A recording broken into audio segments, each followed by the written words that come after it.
Alright folks, it's been about 9 months since we had a major windstorm come through here and toppled a bunch of our fruit trees. And I had made a video about that back in March 2017. And I wanted to provide an update today on the status of the trees that were involved in that windstorm. And this one, to start with, is the white sapote tree that you could see in that video from 9 months ago. Had been knocked completely over, and it actually had been knocked on top of that orange tree you see there. And you can see the orange tree is recovered. And what we did, and what my brother did actually, and what you can do when you have a tree that gets knocked over, is it's not necessarily dead. You can actually rescue it. And that's what happened here. What he did is he cut the entire trunk, cut back all the way to the trunk. So he just basically stumped the tree and left maybe one small bough of leaves and tilted the tree back into the hole, and then just let Mother Nature take over from there. I think this might have been the bough that he actually left. You do that just to encourage the tree to keep going with photosynthesis, so it's not too big of a shock when you cut all the other limbs off too. So there's a happy ending with this, and actually with all the other trees that I showed that have been knocked over. And what we had done, or what my brother had done, was it's the same technique. Basically, when you have a tree that gets busted or knocked over in a storm, you have to cut it all the way back, and maybe just leave a few leaves on a single bough, like he had done there, and then tilt the tree back up. And you have to do that because the roots will be damaged, and the existing crown of leaves will be too much for that root, the damaged roots.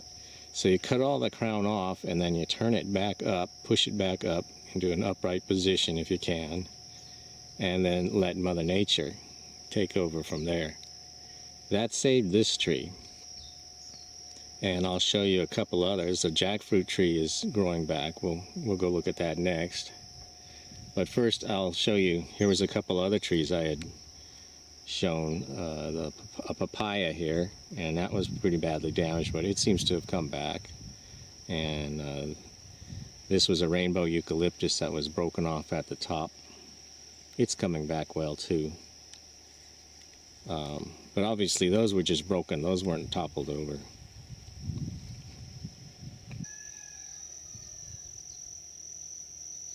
Alright, here's the jackfruit tree that had been broken off about 10 feet off the ground by the strong winds. And what my brother did here was pretty much the same thing. He left this little bough here of leaves, and everything else he cut off, as you can see here. He cut everything back almost to the trunk.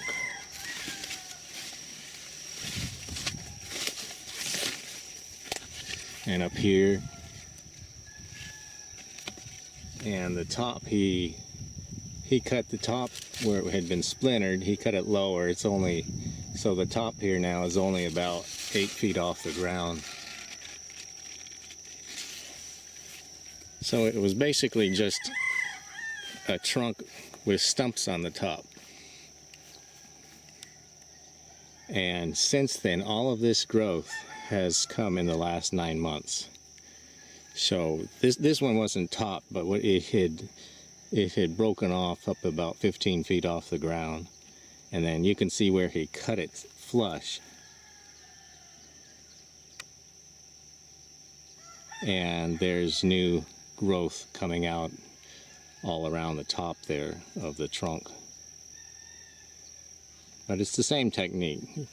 Cut it way back, maybe leave just a few little leaves on one branch just to keep photosynthesis going, and then just let Mother Nature take its course. And that's 9 months worth of growth. And here's another little jackfruit that we planted maybe 6 months ago. It's about 4 feet tall now.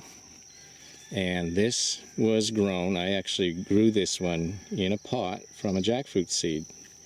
So I grew it in the pot for the first year, and then my brother planted it about 6 months ago. And he's doing pretty well. So you can grow jackfruit from a seed.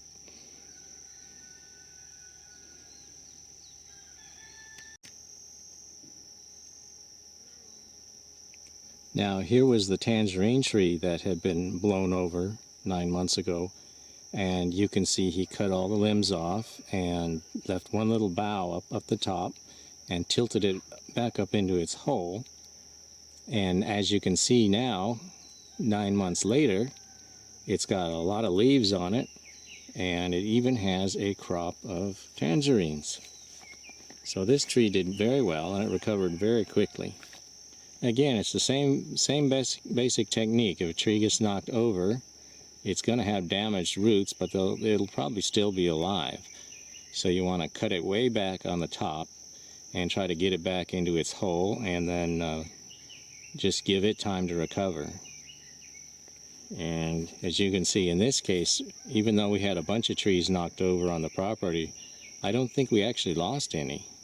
It's just we lost a crop or two, but we didn't actually lose any of the trees. So anyway, that's an update from 9 months ago on the recovery of our fruit trees.